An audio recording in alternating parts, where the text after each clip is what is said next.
জামাত ইসলামী বলেন, অন্যান্য ইসলামিক দল বলেন, যারা ক্ষমতা যাওয়ার জন্য তারা মরিয়া হয়ে উঠেছেন, আপনাদের পক্ষ থেকে এখনো এই ইস্কনের বিরুদ্ধে সুস্পষ্ট আমরা বক্তব্য দেখতে পাই নাই।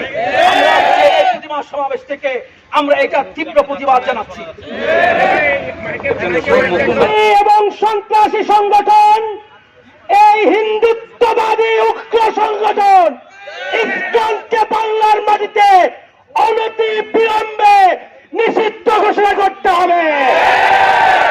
আপনাদের কাছে সকল প্রমাণাদি থাকার পরেও আপনারা এই নিষিদ্ধ সংগঠনকে আপনাদের কোলে পিঠে করে লালন পালন করছেন। এই নিষিদ্ধ সংগঠনকে নিষিদ্ধ করতে আপনাদের বাধা কোথায় আমরা জানতে চাই। আওয়ামী লীগ সরকার এই নিষিদ্ধ সংগঠনকে লালন পালন করে বাংলাদেশের প্রশাসনকে ভারতের সেবা দেশে পরিণত করেছিল। আমরা দেখছি এই অপদার্থ এবং ব্যর্থ ইন্টিম গভর্নমেন্টও ভারতের প্রেসক্রিপশনে বাংলাদেশকে পরিচালনার ব্যর্থ চেষ্টা করছেন। আমরা বলে দিতে চাই, বর্তমান জেনারেশন জানে কিভাবে রক্ত দিয়ে স্বাধীনতা ছিনিয়ে আনতে হয়। আপনারা আমাদেরকে শিখেন না এই ইস্কনকে কিভাবে নিষিদ্ধ করতে হবে। আমরা আওয়ামী লীগকে নিষিদ্ধ করেছি, বাংলাদেশ থেকে 17 বছরের এই জালিম শেখ হাসিনাকে আমরা ভারতে পালাতে বাধ্য করেছি।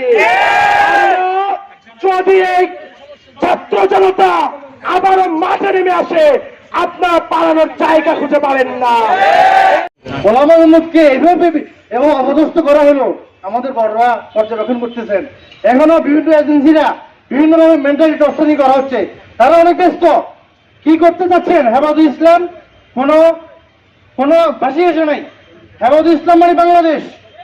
হেফাজত ইসলামের প্রতিটি কর্মী দেশের পাহারাদারি করবেন। আমরা বড়দের নির্দেশনা অপেক্ষায় আছি, গতিবিধি দেখতেছি, কিন্তু খুবই দুঃখজনক। যে আলেম প্রতিনিধিত্ব করবেন, ওলামা উম্মতকে আল্লাহ পর্যন্ত পৌঁছাবেন, সে আলেমদেরকে মিম্বরের ইমামকে এভাবে অপদস্থ করা, এটা অশনি সংকেত।